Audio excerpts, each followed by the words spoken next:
গত ২৪ ঘণ্টায় নেত্রকোনায় নতুন করে ৯ জনের শরীরে হাম উপসর্গ শনাক্ত হয়েছে। এ নিয়ে জেলায় মোট আক্রান্তের সংখ্যা দাঁড়িয়েছে ২৩৬ জনে। আর হাম উপসর্গ নিয়ে ১২২ জন সদর হাসপাতাল সহ বিভিন্ন হাসপাতালে চিকিৎসাধীন রয়েছে।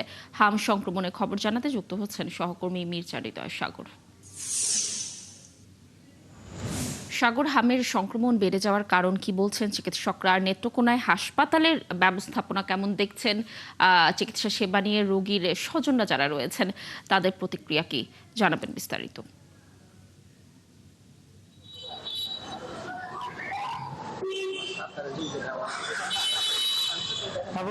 আমি এখন দাঁড়িয়ে আছি নেত্রকোনা আধুনিক সদর হাসপাতালে। মূলত জেলার হাম রোগীর সংখ্যা সবচেয়ে চাপ বেশি এই সদর হাসপাতালে। তবে সদর হাসপাতালে চাপ বেশি থাকলেও সমস্ত হাসপাতালে কিছু চিকিৎসা সংকট থাকায় চিকিৎসক এবং জিনিসপত্রের কিছু সংকট থাকায় এখান থেকে আশঙ্কাজনক রোগীদেরকে নেত্রকোনা থেকে ময়মনসিংহ মেডিকেল হাসপাতালে প্রেরণ করা হয়। ইতিমধ্যে ২১ জন ময়মনসিংহ মেডিকেল হাসপাতালে প্রেরণ করা হয়েছে।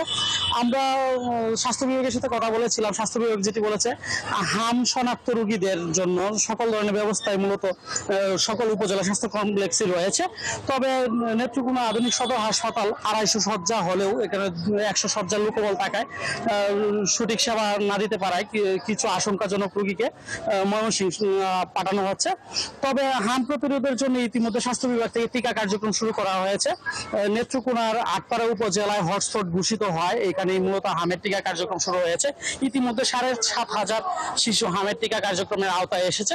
তবে স্বাস্থ্য বিভাগ আরেকটি বিষয় আমাদের জানিয়েছে, আগামী রবিবার ফ্রেশ ব্রিফিং এর মাধ্যমে অন্যান্য উপজেলাগুলোতে টিকা কার্যক্রম শুরুর তারিখ নির্ধারণ করা হবে এবং দ্রুতই বাকি যে ৯টি উপজেলা আছে সবগুলোতেই হামের টিকা কার্যক্রম শুরু হবে এবং সকল শিশুদেরকে হামের টিকার আওতাধীন আনা হবে। মূলত ৬ বছর থেকে ৫ বছর, ৬ মাস থেকে ৫ বছর বয়সী শিশুদেরকে হামের টিকার অধীনে আনা হচ্ছে। তবে আমরা যেটি লক্ষ্য করেছি যে ৬ মাস বয়সী কম শিশুদেরও হামের আক্রান্তের সংখ্যাটা অনেক বেশি।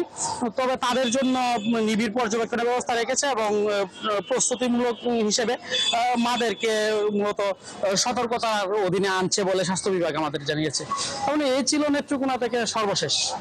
সাগর, ধন্যবাদ আমাদের সাথে যুক্ত থাকার জন্য। দর্শক, নেত্রকোনা থেকে হামের সংক্রমণের সর্বশেষ তথ্য জানাচ্ছিলেন আপনাদের সহকর্মী।